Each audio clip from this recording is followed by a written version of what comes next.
अब ये दूसरा सेक्शन क्या है? दूसरा सेक्शन कहता है, पहला सेक्शन पिछले वीडियो में गया था, वो स्टॉप हो गया था रिकॉर्डिंग, तो उतना ही लेंथ का छोड़ दिया गया। जस्ट इसके बाद मैं इसको इनक्लोज कर दे रहा हूं। तो इसमें क्या है, उससे नेक्स्ट पॉइंट है। पिछला पॉइंट क्या था कि अगर इस तरह से दो शब्दों को लिखा जाए कि दोनों वर्ड्स इन ए पोजीशन का काम करें, माने जो पहला शब्द लिखा हुआ है उसकी पहचान को और क्लियर करने के लिए दूसरा एक और शब्द लिखा गया, तो उन्हें कहा जाता है वर्ड्स इन ए पोजीशन। तो वर्ड्स इन ए पोजीशन के केस में क्या होता है, जो बाद में शब्द लिखा गया उसके साथ एपोस्ट्रोफी एस लगता है। अब इसमें क्या है, ये नेक्स्ट रूल क्या कहता है कि जो रेसिप्रोकल प्रोनाउन होते हैं और जो कॉमन जेंडर प्रोनाउन होते हैं, दो प्रोनाउंस की इसमें बात की जा रही है। कौन कौन? एक रेसिप्रोकल प्रोनाउन की और दूसरा कॉमन जेंडर प्रोनाउन की। अब ये समझते हैं रेसिप्रोकल प्रोनाउन होता क्या है। तो जब परस्पर संबंध बनाना हो, परस्पर संबंध दिखाना हो, तब परस्पर संबंध होता क्या है, जैसे मैं कहूं कि मेरी मदद आप करते हो और आपकी मदद मैं करता हूं, तो मदद करना ये परस्पर हो गया हमारे आपके बीच में। जैसे राम मोहन की मदद करता है, मोहन राम की मदद करता है, तो मदद करने वाली क्रिया राम और मोहन के बीच में परस्पर वाला क्रिया हो गया। जैसे कहूं कि इस विद्यालय में या इस मोहल्ले में, इस घर में, इस मकान में, इस गांव में लोग एक दूसरे की मदद करते हैं, एक दूसरे की सुनते हैं, एक दूसरे का काम करते हैं, तो वहां जो एक दूसरे का काम करना, एक दूसरे का सुनना, एक दूसरे को कहना हुआ, वो आपस में परस्पर वाला सिचुएशन, म्यूचुअलिटी जिसे कहते हैं, है ना, म्यूचुअल जिसे कहा जाता है, म्यूचुअल। तो म्यूचुअलिटी जो शो करता है, पारस्परिकता जो शो करता है, उसको हम कहते हैं रेसिप्रोकल प्रोनाउन। ये दो ही होता है, एक होता है ईच अदर और दूसरा होता है वन अनदर। जब हम प्रोनाउन पढ़ेंगे तो इसको और डिटेल में पढ़ेंगे। अभी फिलहाल आपकी जानकारी के लिए इतना से आपका पूरा काम चल जाएगा, यहाँ किसी तरह का गड़बड़ी कंफ्यूजन आपको नहीं होगा। दो ही रेसिप्रोकल प्रोनाउन है पूरे ग्रामर में। कौन कौन सा? एक है ईच अदर और दूसरा है वन अनदर। रेसिप्रोकल किसको कहते हैं? पारस्परिक सर्वनाम जो होता है परस्परता को दिखाने के लिए म्यूचुअलिटी। म्यूचुअलिटी माने क्या हुआ कि जो एक्स वाई के लिए करता वही वाई भी एक्स के लिए करता है, जो जेड ए के लिए करता वही ए भी जेड के लिए करता है। मतलब एक तरफा नहीं है, ये दो तरफा है। ठीक है, तो परस्पर संबंध दिखाने वाला जो प्रोनाउन होता है, जो कि दो ही होता है पूरे ग्रामर में, ईच अदर और वन अनदर, इसके साथ भी एपोस्ट्रोफी एस लगता है। प्लस जो कॉमन जेंडर प्रोनाउन होता है, माने everyone, everybody, someone, somebody, no one, nobody, everyone, everything, nothing, anything, anybody, anyone, ये सब जो होता है उसे हम कहते हैं कॉमन जेंडर प्रोनाउन। ठीक है ना। इसको याद करने का बहुत ही एक आसान तरीका, इसको देखो, सम, एवरी,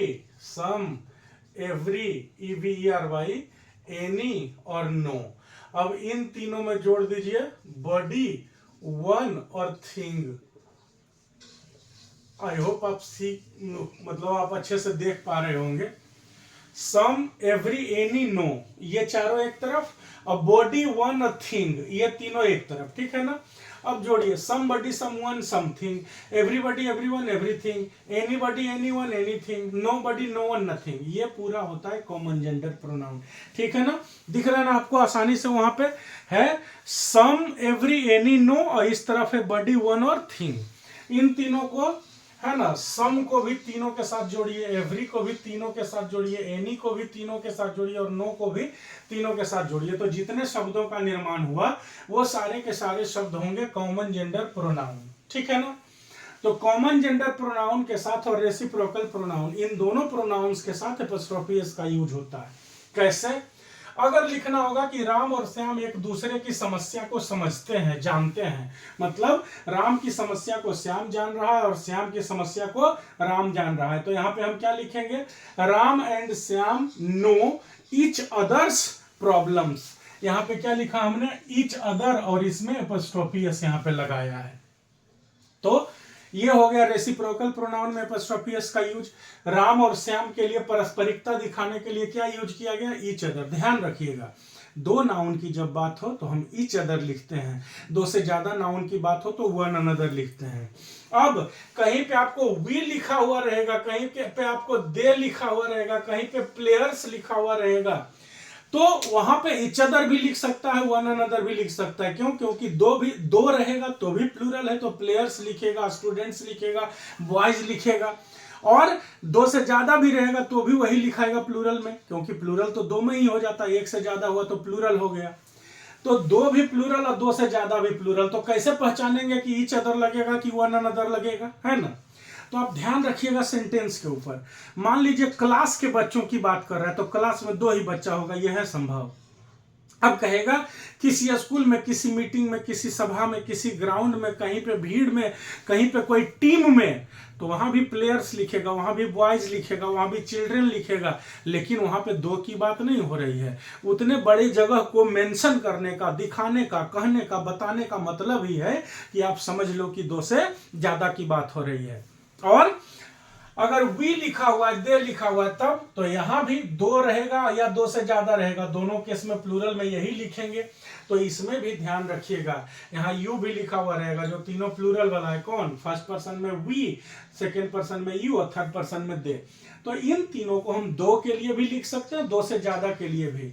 इसलिए जहां पे वी लिखा हुआ है और कुछ स्टेटमेंट में, लाइन में जो वाक्य लिखा हुआ है उसमें कुछ क्लियर नहीं किया हुआ है कि दो की बात कर रहा है कि दो से ज्यादा की बात कर रहा है, तो आप आराम से ईच अदर भी लगा सकते हैं और वन अनदर भी लगा सकते हैं। लेकिन हाँ, ध्यान रखिएगा, मान लीजिए अगर किसी क्लासरूम की बात की जा रही हो, कैंटीन की बात की जा रही हो, स्टेडियम की बात की जा रही हो, फील्ड का, ग्राउंड का बात किया जा रहा हो, सिनेमा हॉल का, गांव का, शहर का, मोहल्ला का, परिवार का, तो वहां पे प्लूरल लिखने का मतलब बॉयज लिखने का, गर्ल्स लिखने का, मेन लिखने का, वीमेन लिखने का मतलब दो नहीं होगा।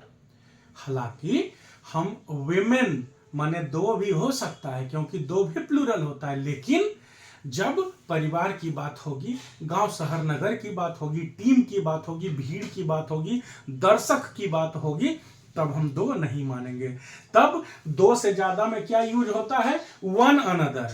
और दो में क्या यूज होता है? Each other. और जब ईच अदर या वन अनदर लिखते हैं तो हम एपॉस्ट्रोफी इसका वहीं पे यूज करते हैं। जैसे अगला एग्जांपल है, the students wanted to use one another's bats. मतलब क्रिकेट खेलने के लिए ढेर सारे विद्यार्थी चले गए, अब ये लोग चाह रहे थे कि हम उसका यूज करेंगे, वो उसका यूज करेगा, वो मेरा यूज करेगा, सब एक दूसरे का बैट यूज करना चाहते थे कि जिसको जो बढ़िया लगे जाओ, अपना अपना पर्सनल यूज करने वाला कोई बात उसमें नहीं है। तब क्या होगा? तब होगा the students wanted to use one another's bats. तब यहां पे हमने वन अनदर लिखा और वन अनदर में हमने एपॉस्ट्रोफी एस लगाया। किसका बैट? किसका बल्ला? एक दूसरे का बल्ला। तो एक दूसरे के लिए हमने क्या शब्द लिखा? One another. तो यहां पे हो गया वन अनदर्स बैट्स। क्लियर? समझ में आ रहा है? फिर दूसरा एग्जांपल अगला देखिए, We cannot win without each others या one another support। मतलब हम लोग एक दूसरे के सहयोग के बिना, एक दूसरे के मदद के बिना जीत नहीं पाएंगे। अब यहाँ पे वी जो लिखा हुआ है, वहां कोई जगह कुछ क्लियर नहीं किया हुआ है कि किस जगह की चर्चा चल रही है, तो हम सीधा समझ लेंगे कि वी मतलब दो लोग भी हो सकता है और दो से ज्यादा भी हो सकता है। तो हम यहाँ ईच अदर भी लिखेंगे तो भी सही होगा और वन अनदर भी लिखेंगे तो भी सही होगा। क्वेश्चन में भी अगर इस तरह से लिखा हुआ है, ईच अदर है तो भी सही होगा, वन अनदर है तो भी सही होगा। लेकिन वी के साथ लिखा हुआ रहेगा कि in that cricket competition we could not win. अब यहां पे क्रिकेट कंपटीशन की बात हो रही है, तो दो लोग होगा क्रिकेट कंपटीशन में? नहीं ना, कम से कम मिनिमम भी जाएंगे तो 11 जो खेल रहे हैं वो रहेंगे ना जी। दर्शक को आप छोड़ दीजिए, सपोर्टर को छोड़ दीजिए, जो खेल रहे हैं वो तो कम से कम रहेंगे। तो यहाँ पे वी का मतलब दो भी हो सकता है और दो से ज्यादा भी, क्योंकि कुछ ऐसा सिचुएशन क्लियर नहीं किया हुआ है कि ये जो वी लिखा गया है वो कब के लिए लिखा गया है। लेकिन अगर क्रिकेट की बात हो जाए, है ना, कबड्डी की बात हो जाए, या कहीं पे कुछ वैसा बॉर्डर की बात हो जाए, लड़ाई हो रहा हो, युद्ध हो रहा हो, उसकी बात हो जाए, कंपटीशन की बात हो जाए, तब यहाँ पे दो लोग नहीं होगा। तब वी लिखने का मतलब हो गया दो से ज्यादा, और जब दो से ज्यादा होगा तब हम क्या लिखेंगे? One another. लेकिन इस जगह पे ईच अदर भी सही होगा और वन अनदर भी सही होगा। क्लियर ना? तो यहाँ पे ईच अदर में एपॉस्ट्रोफी एस लग गया, इधर वन अनदर में आपकी मर्जी, आप जो चूज कर लो। मतलब क्या होगा, हम लोग बिना एक दूसरे के मदद के जीत नहीं सकते, जीत नहीं पाएंगे, है ना, जीत नहीं सकते या नहीं पाएंगे, कैन है। फिर है the king listened to everyone's problems. अब यहाँ पे ये ईच अदर वन अनदर आ गया, रेसिप्रोकल प्रोनाउन का एग्जांपल। अब उसके बाद common gender pronoun. Common gender pronoun हमने अभी तुरंत आपको बताया, सम, एवरी, एनी, नो, ये चारों एक तरफ रहेगा और इसमें ऐड कीजिए बारी बारी से बॉडी, वन और थिंग। तो सम में बॉडी लगाएंगे तो सम बॉडी, फिर सम में वन लगाएंगे तो सम वन, फिर सम में थिंग लगाएंगे तो समथिंग। तो वैसे ही somebody, someone, something, everybody, everyone, everything, anybody, anyone, anything, और नोबडी, नो वन और नथिंग। ये कौन सा होता है, कॉमन जेंडर प्रोनाउन होता है। तो इसमें हम एपॉस्ट्रोफी एस लगाते हैं। जैसे the king listened to everyone's problems, मतलब राजा ने प्रत्येक लोग की समस्या को सुना कि हाँ जी आप बताइए आपकी क्या समस्या है, आप बताइए आपकी क्या है, आप बताइए, एक एक करके सबकी समस्या को एक एक करके सब की जब बात होती है तो उसको हम लोग क्या कहते हैं, एवरीवन, प्रत्येक लोग जिसे कहा जाता है। प्रत्येक लोग और सब लोग में क्या अंतर है, सब लोग माने सबकी चर्चा एक साथ हो रही है, और प्रत्येक लोग का मतलब क्या हुआ, सबकी बात तो हो रही है लेकिन एक बार में एक की बात हो रही है ना। एवरीवन सिंगुलर होता है और ऑल प्लूरल होता है ना, क्लियर है। तो यहाँ पे एवरीवन में एपॉस्ट्रोफी एस लगा। फिर everybody's books will be sent to them by post. अब कहीं पे किन्हीं को किताबें दी जा रही है, पुरस्कार में मिला है या स्कॉलरशिप के माध्यम से मिला है, जैसे भी मिला है, 10, 20, 25, 50 लोग हैं, उनकी किताबों की बात की जा रही है, तो कहता है everybody's books will be sent to them by post. प्रत्येक लोगों की किताबें डाक द्वारा उनके पास भेज दी जाएगी। आप चिंता मत करें कि कैसे ले जाएंगे, नहीं ले जाएंगे, झोला मिलेगा कि नहीं मिलेगा, बैग मिलेगा कि नहीं मिलेगा, इसकी चिंता आपको नहीं करनी है। आपको किसकी चिंता करनी है कि बुक पहुंच जाएगी, आप वहां सुरक्षित अपना घर पहुंच जाइए। बुक कैसे आपके द्वारा आपके पास भेजा जाएगा, आपके पास डाक द्वारा बुक भेज दिया जाएगा, क्लियर है। तो यहाँ पे एपॉस्ट्रोफी एस क्या कह रहा है, यहाँ पे कह रहा है कि मेरा यूज रेसिप्रोकल प्रोनाउन में भी होता है और प्लस कॉमन जेंडर प्रोनाउन में भी होता है। ये दूसरा पॉइंट हो गया। पिछला वीडियो में क्या था, पिछला वीडियो में था वर्ड्स इन एपोजिशन। एपोजिशन किसको कहते हैं कि पहला शब्द लिखे, उसकी पहचान को बताने के लिए एक और दूसरा शब्द लिखे ताकि पहला के बारे में फुल कॉन्सेप्ट क्लियर हो जाए। तो वो जो दोनों शब्द होता है एपोजिशन, जस्ट पिछला वीडियो था उसका ये नेक्स्ट है, ये कंटिन्यू उसी में होना था लेकिन वो पॉज हो गया, रुक गया, इसलिए मैंने इसमें कंटिन्यू किया, ठीक है ना, इसलिए उसका लेंथ थोड़ा छोटा है। अभी ये प्रॉपर 20 से 25 मिनट का होने वाला है।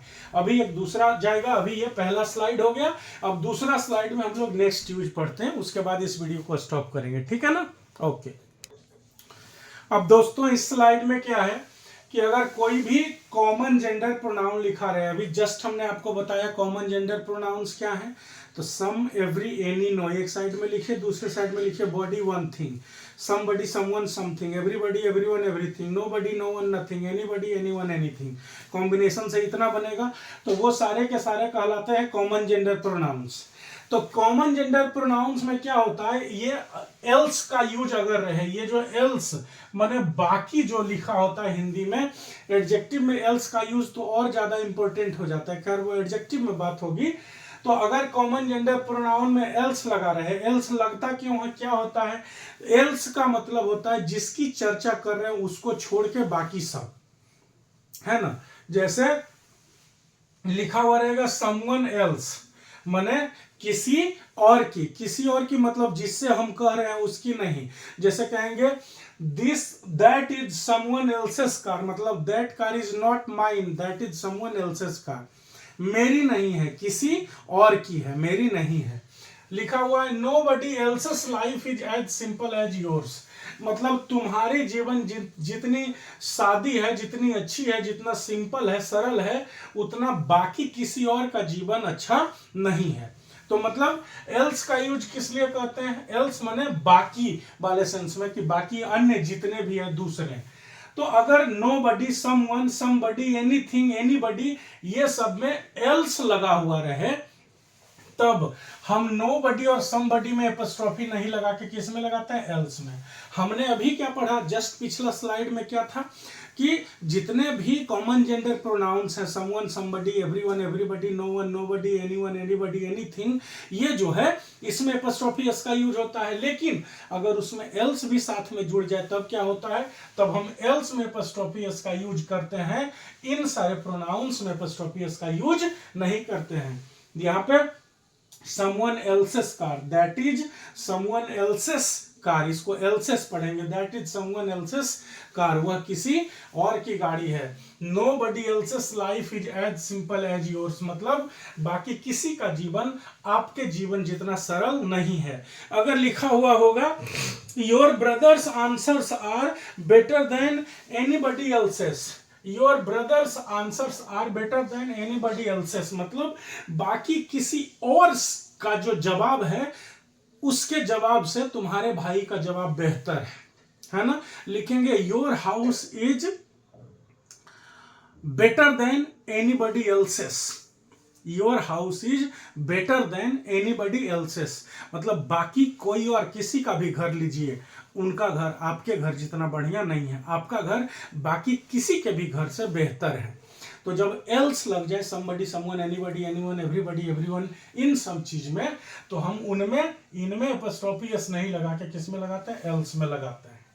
फिर क्या है, अगर दो क्लाउज या फ्रेज एक दूसरे को परिभाषित करने के लिए इस तरह से सेंटेंस में लिखा रहे, तब एनिमेट नाउन रहने के बावजूद एपोस्ट्रोफी एस नहीं लगा के ऑफ लगाना चाहिए। ऐसे हम लोगों ने क्या पढ़ा है कि नाउन अगर एनिमेट हो, एनिमेट नाउन की अगर चर्चा हो रही हो, एनिमेट किसे कहते हैं, वैसे नाउन्स जो अपना फिजिकल मूवमेंट्स, जो चलना फिरना वाला काम खुद के दम पे कर सकते हैं। तो जितने भी सजीव हैं पेड़ पौधों को छोड़ के, सबको हम एनिमेट नाउन्स कहते हैं। तो कहा जाता है कि दो एनिमेट नाउन्स ही एक साथ लिखे गए हों किसी सेंटेंस में और एक दूसरे को परिभाषित कर रहे हो, एक दूसरे के बारे में बता रहे हो, तो उस केस में आप प्लीज एपोस्ट्रोफी एस मत लगाइए, ऑफ लगा दीजिए। जैसे ये जो पहला सेंटेंस लिखा हुआ है, ध्यान से देखिएगा इसको, I do not like the boys father sitting in that room, इसका क्या मतलब होगा आप बताइए तो। I do not like the boys father sitting in that room, इसका मतलब मैं बताता हूं, आप सोच लो अपने मन में, वीडियो पॉज कर लो, सोच लो कि इसका क्या मतलब होगा, और फिर मैं बताता हूं, उसके बाद वीडियो प्ले करके देखो कि मैच करता है कि नहीं आंसर।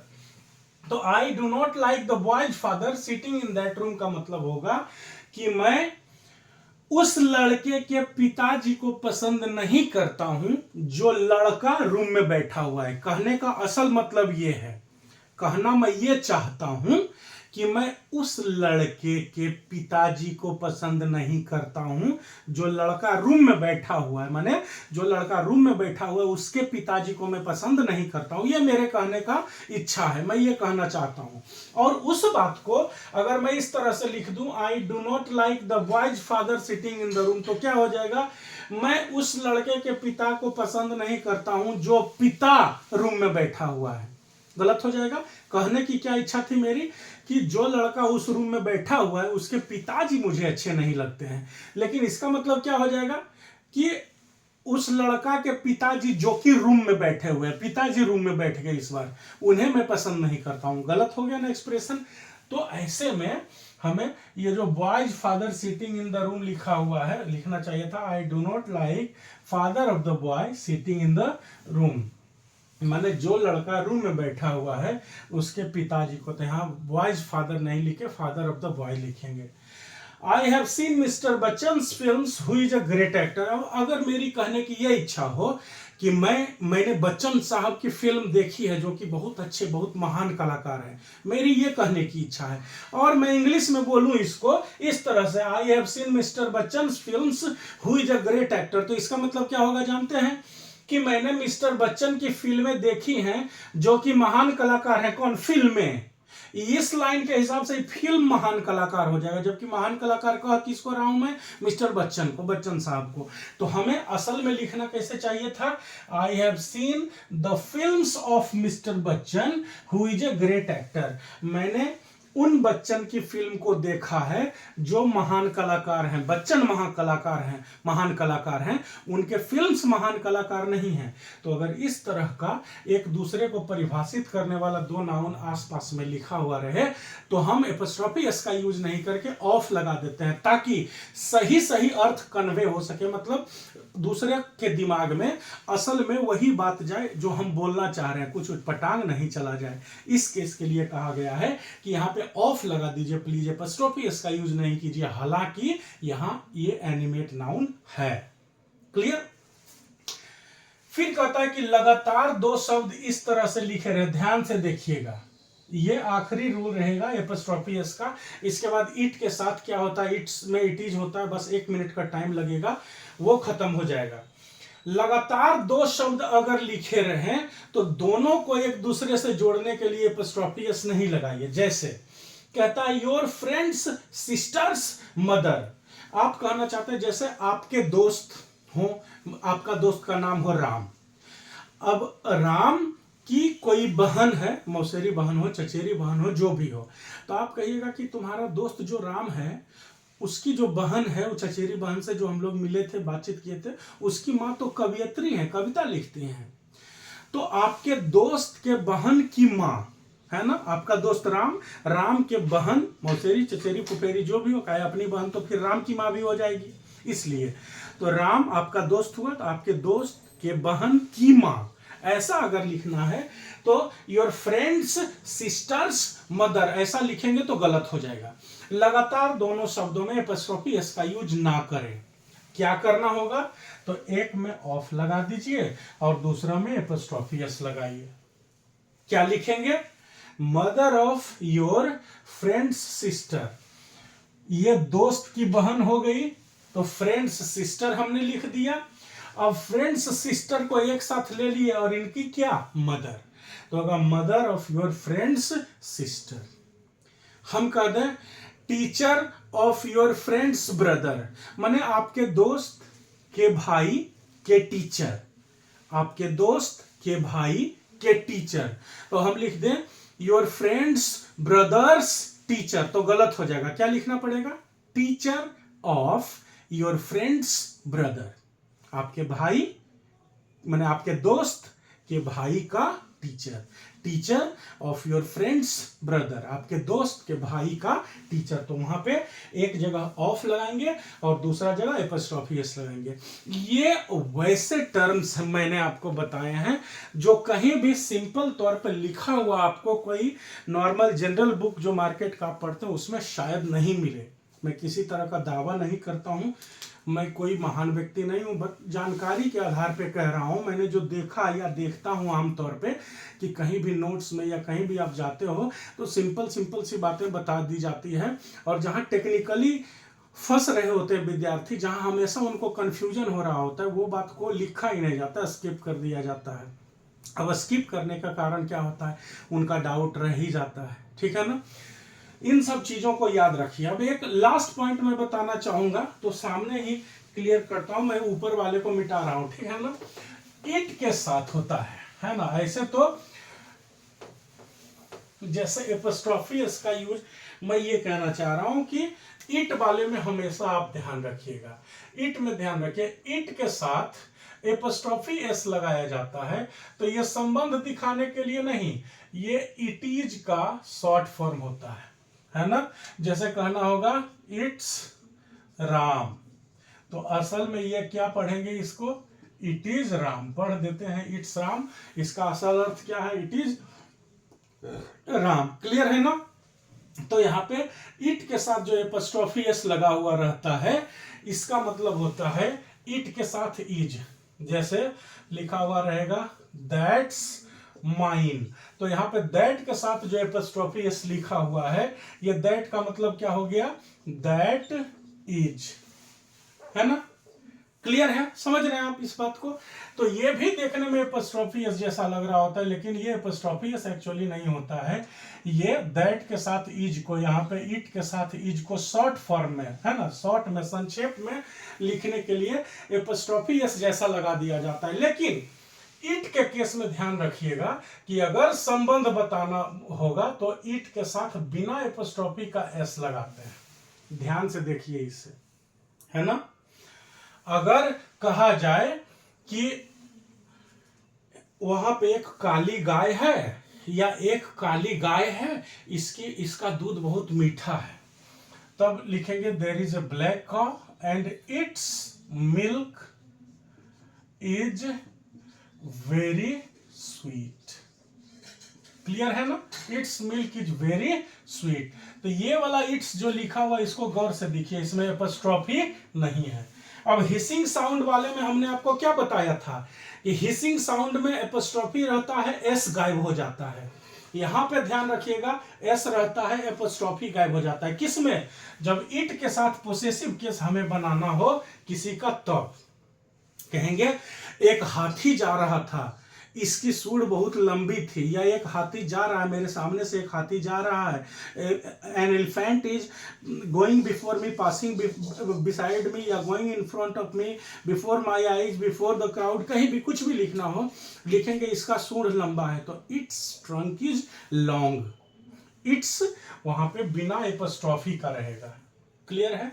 तो ये एपोस्ट्रोफी एस का रहा। दैट के साथ भी एपोस्ट्रोफी लगाया जाता है तो दैट्स लिख दिया जाता है। क्लियर है?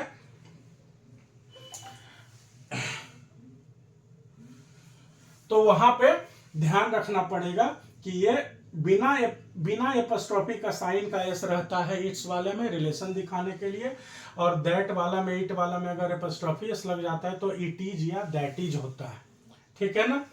अब यहाँ पे WHO में भी लग जाता है ना, हाउ में भी लग जाता है, तो इन सब में कहाँ पे वाज होता है, जैसे डी भी लगा दिया जाता है ना, हु के साथ डी इस तरह से लिख दिया जाता है। तो ये सारी चीजें फिर अगले वीडियो में आएगी। ठीक है ना। तो उम्मीद है अभी तक एपोस्ट्रोफी का जितना भी यूज हमने समझाया आपको अच्छे से समझ में आया होगा। तो प्लीज़ अगर आप समझ रहे हैं, आपको ऐसा लग रहा है कि नहीं इस चैनल से फ़ायदा हो रहा है, नॉलेज बढ़ रहा है, कुछ सीखने को मिल रहा है, तो दूसरों को भी फॉरवर्ड करें, लाइक शेयर करें, चैनल को सब्सक्राइब करें, ताकि म्यूचुअल रिलेशनशिप जो हमने अभी आपको बताया वो हम दोनों का अच्छा से फलता फूलता रहे। तब तक अच्छे से रहिए। All the best.